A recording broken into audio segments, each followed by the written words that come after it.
terlibat di semua film Avengers, empat-empatnya.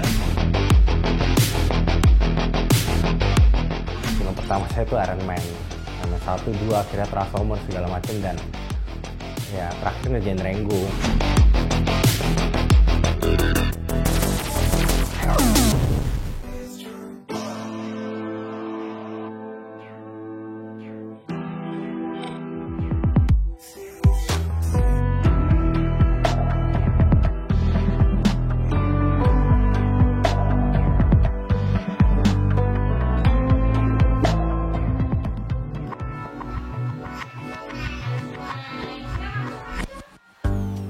Saat ini, ragam film animasi mewarnai layar televisi atau gawai. Disukai segala usia, dari anak-anak hingga orang dewasa. Adalah Si Huma, film animasi perdana yang diproduksi oleh Perum Produksi Film Negara, PPFN, bekerja sama dengan UNICEF, dan tayang di stasiun TVRI pada tahun 1983. Dunia animasi di Indonesia semakin berkembang, melahirkan para animator yang mampu menciptakan film animasi yang kreatif dan inovatif.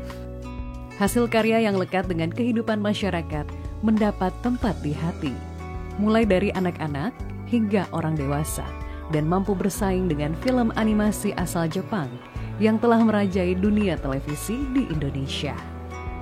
Kini, dunia animasi berkembang pesat di Indonesia, dari hiburan, pendidikan, bahkan menjelma menjadi sebuah industri kreatif, bagian dari industri 4.0. Kita di ruangan ini yang bakal selamat. Apa yang bisa kita lakukan kalau begini?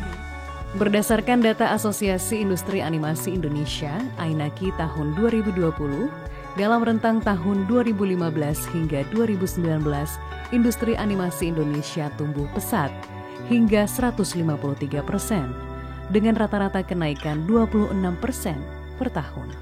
Lihat dari segi market, kita ini sangat potensial. Itu yang kemudian mendorong pemerintah untuk mengembangkan subsektor animasi ini. Tahun 2015 gitu ya, sebelum pandemi, kita itu sudah mendapatkan dari subsektor animasi ini sekitar 238 miliar. Di 2019 dia naik menjadi 602 miliar rupiah, itunya pendapatan dari industri animasi. Nah, terjadilah pandemi, tapi ternyata turunnya juga tidak banyak, Mbak. 2020 ketika pandemi itu 510 miliar 2020 pendapatannya.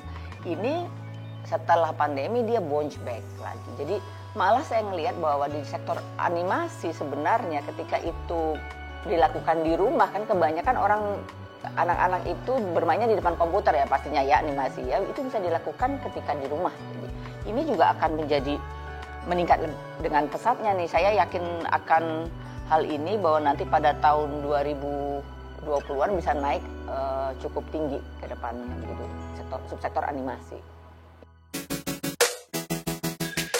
Pertumbuhan industri animasi semakin berkembang dengan tingginya permintaan produk animasi untuk tayangan televisi dan aplikasi digital.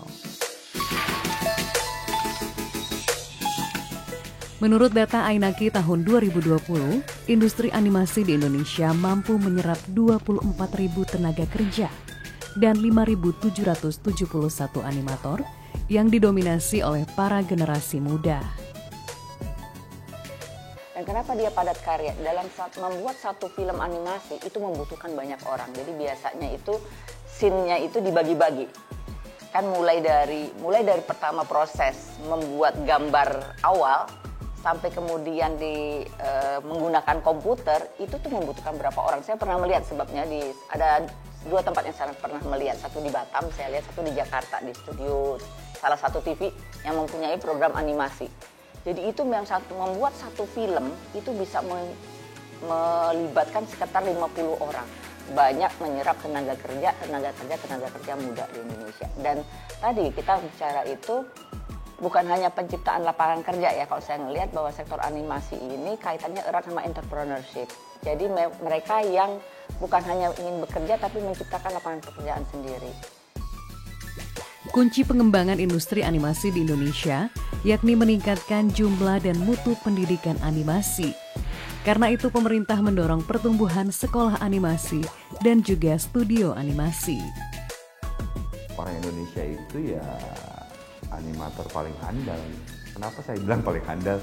Ya karena satu animator di Indonesia mampu mengerjakan modeling, texturing,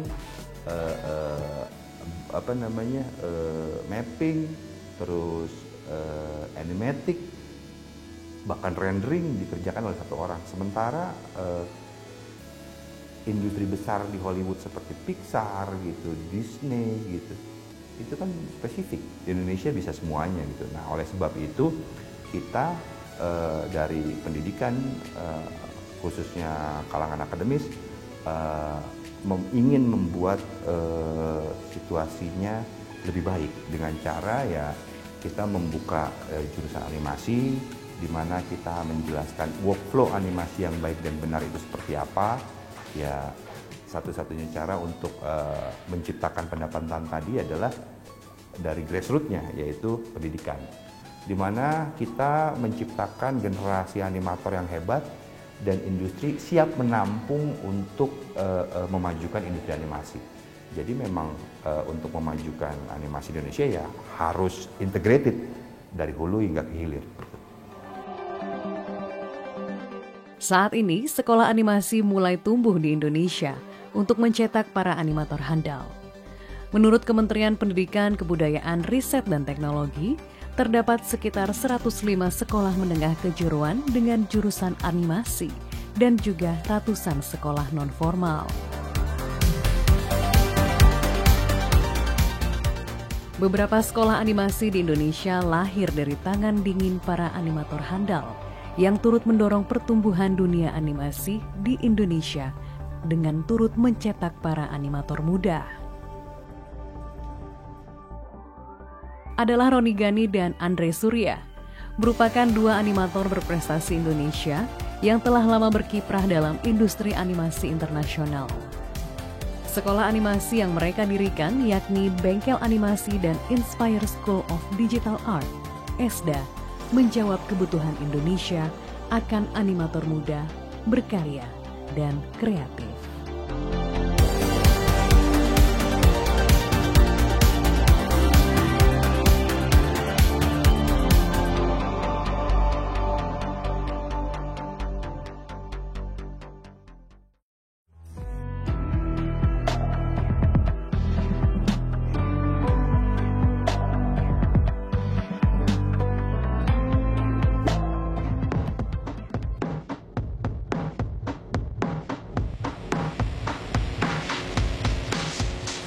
Inilah bengkel animasi yang didirikan Roni Ghani pada tahun 2014. Para siswa yang berpartisipasi dimulai dari usia 9 tahun hingga 30-an tahun, tekun mempelajari beragam teknik animasi, membuat karakter animasi dan mempelajari animasi 3 dimensi.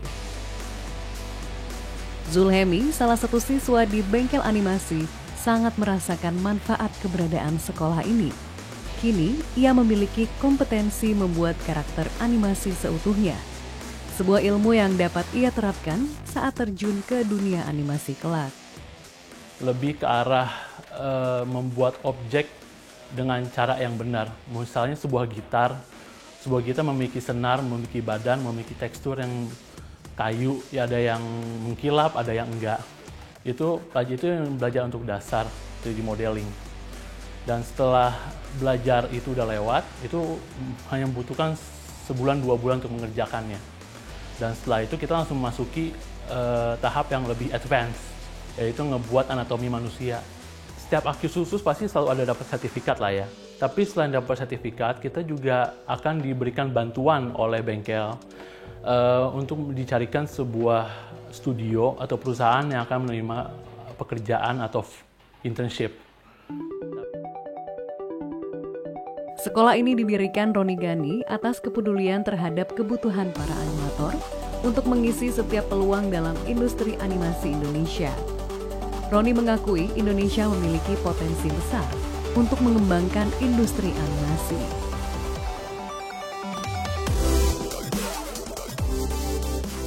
Berbekal pengalaman yang ia miliki sejak tahun 2006 sebagai animator profesional dalam kancah industri animasi internasional, kini ia menyalurkan pengetahuan dan kemampuannya kepada generasi muda Indonesia.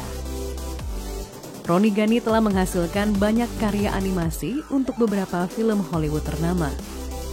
Sebut saja Star Wars, Avengers, Pacific Rim, Transformer, Ant-Man, dan Aquaman. Ia pernah bekerja di Lucasfilm dan Walt Disney Company.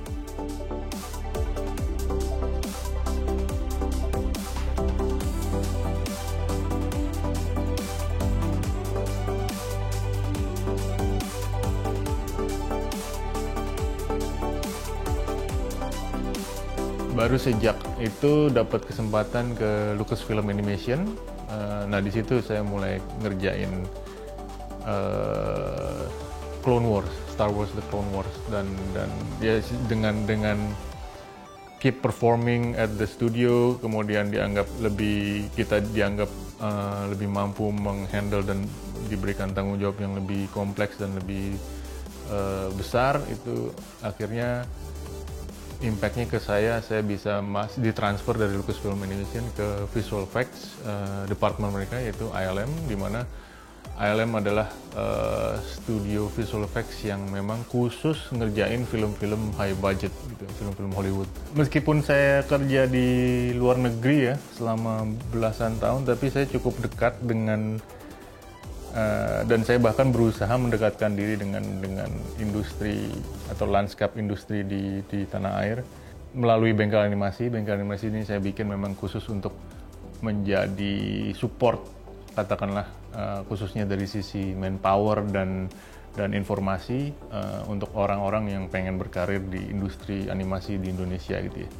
Saat ini sangat sedang bergairah industri animasi di Indonesia. Terlebih saat kita melihat memang industri konten secara umum juga lagi booming. Ini termasuk implikasinya secara langsung ke animasi.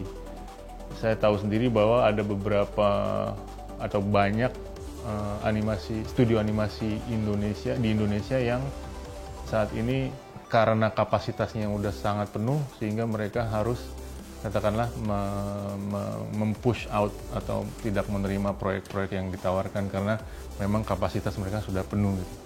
Nah, dari kondisi ini yang sangat disayangkan karena dari mereka itu juga sering cerita ke saya bahwa ada banyak kendala tentang ketersediaan resource, khususnya human resource atau tenaga kreatif. Itu juga yang jadi motivasi saya untuk membuat dan mendirikan bengkel animasi gitu, untuk menjembatani antara lulusan pelajar untuk menuju ke standar industri.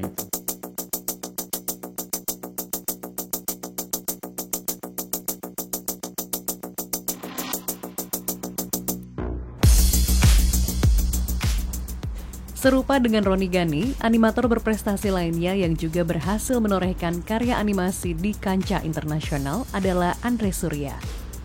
Ia juga mendirikan sekolah animasi Inspire School of Digital Art, ESDA, pada tahun 2013. ESDA merupakan sekolah 3 dimensi animasi terbaik di Indonesia yang mendidik mulai anak, remaja, hingga dewasa untuk mempelajari teknik 3 dimensi animasi dan kemampuan teknik digital art. Andre Surya terlibat dalam pembuatan animasi di berbagai film populer seperti Iron Man, Indiana Jones, Rango, Star Trek, Terminator, dan Transformer. Ia juga kerap menjuarai beberapa kompetisi animasi. Sekarang di Indonesia proyek-proyek ini lagi ngantri masuk ya, karena dulu memang banyak di outsource ke Cina, cuman Cina sekarang makin mahal dan mereka udah jadi produsen. Maksudnya mereka kan udah negara maju ya, jadi udah punya IP sendiri, udah produksinya tuh udah gak di outsource di negara lain. Nah jadi makanya kenapa banyak proyek yang akhirnya jatuhnya ke Indonesia gitu, dan ini opportunity yang besar sekali gitu loh, dan akhirnya butuh banyak animator karena proyeknya banyak gitu. Makanya kenapa SD ini untuk bisa mengembangkan animator supaya menciptakan banyak lapangan pekerjaan gitu loh. Saya gak heran kalau nanti di dunia dibutuhkan jutaan, ya. Saya ulangi ya, jutaan lapangan pekerjaan untuk animator, untuk orang 3D. Andre melihat potensi besar yang dimiliki oleh para animator tanah air yang eksis di dunia animasi internasional. Mereka memiliki daya saing tinggi dalam menghasilkan karya-karya epik animasi.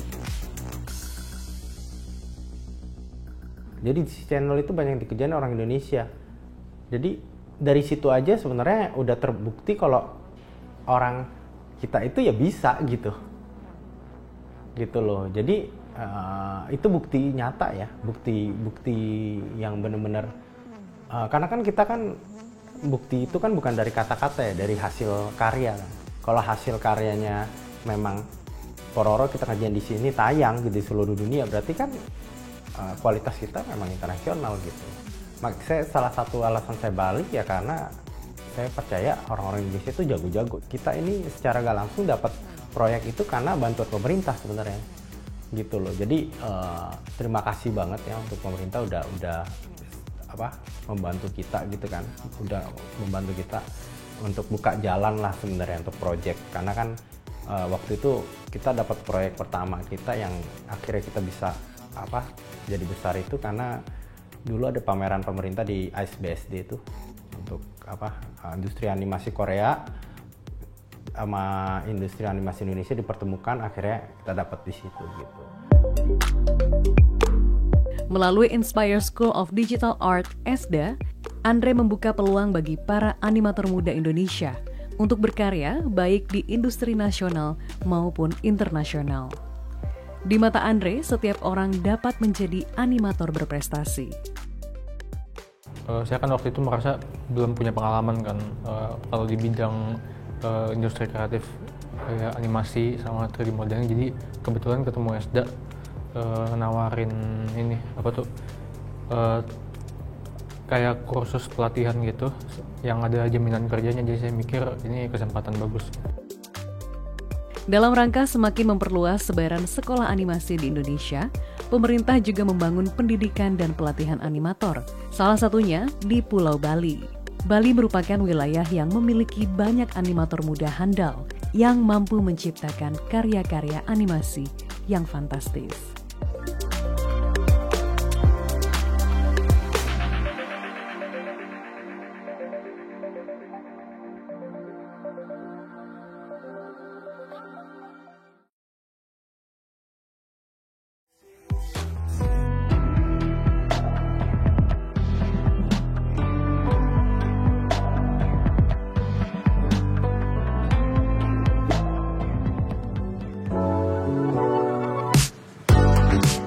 Sesuai dengan amanat Undang-Undang Nomor 3 Tahun 2014 tentang perindustrian, Kementerian Perindustrian sejak 2016 mengadakan berbagai program pelatihan meliputi bidang animasi, programming, dan desain grafis, serta wirausaha industri di Balai Diklat Industri, BDI Denpasar.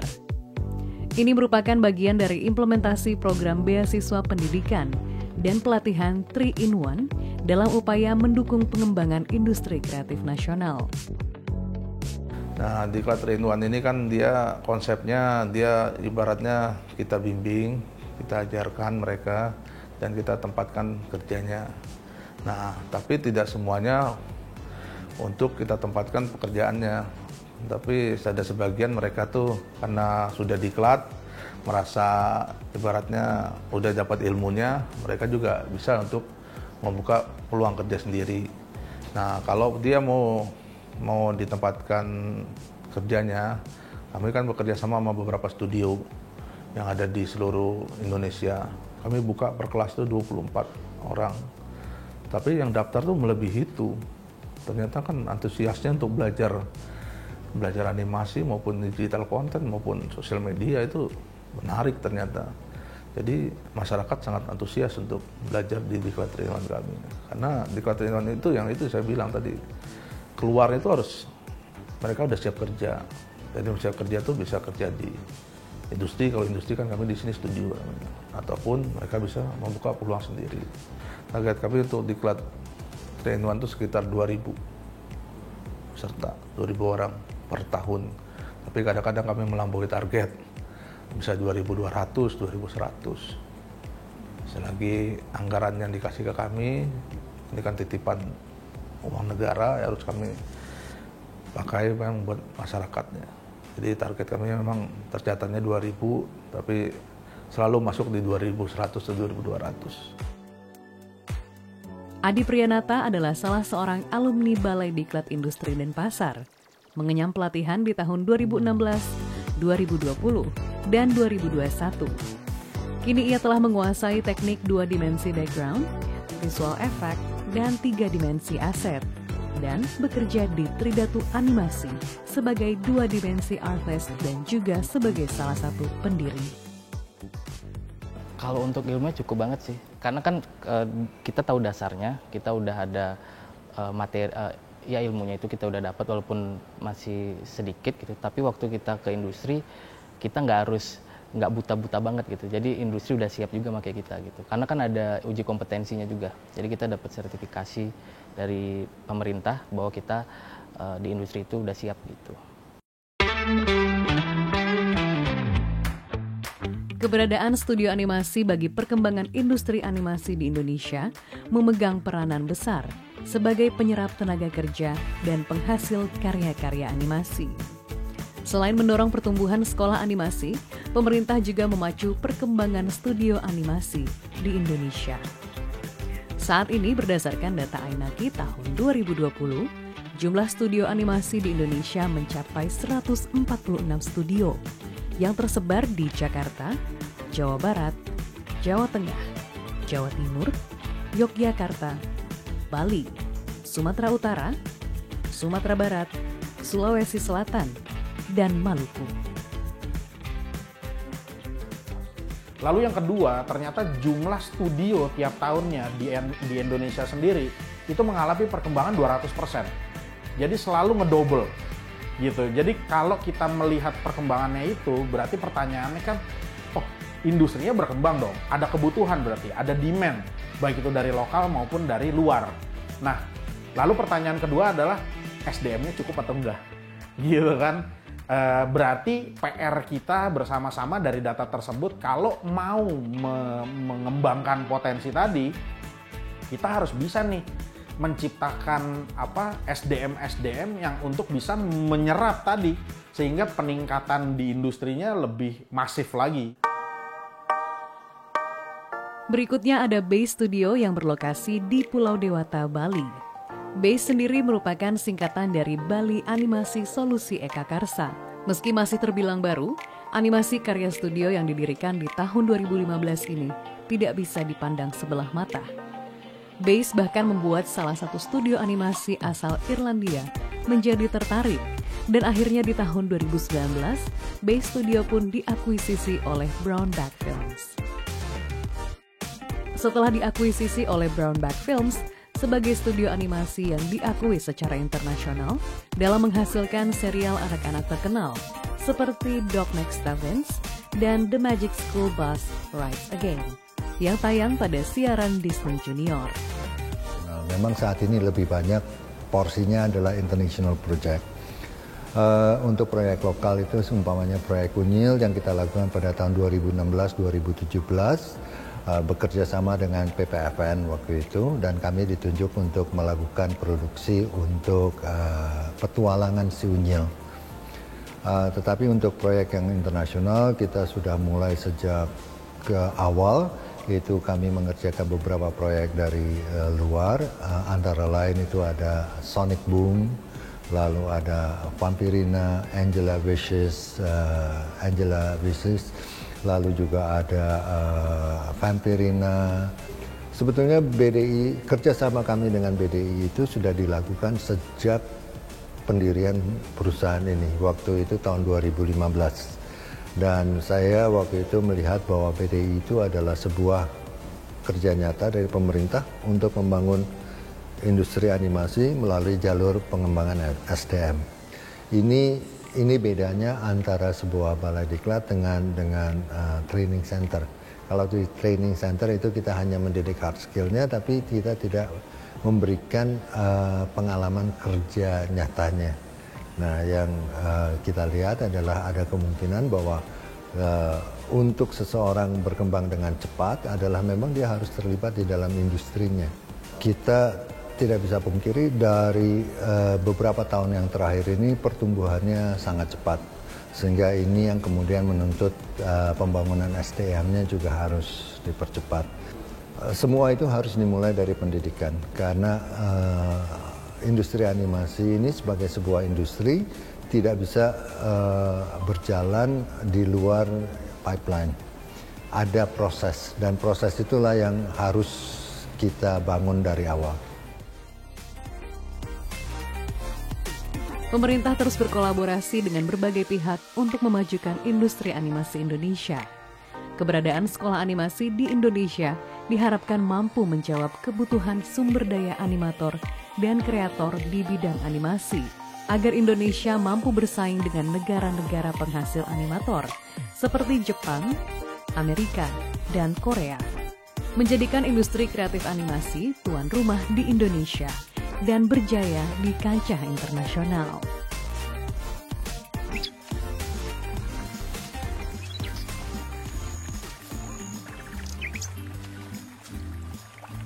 Ya, selesai. Sudah beres. Begini kan? Iya. Hei, tet, wah. Ya. Makanya hati-hati.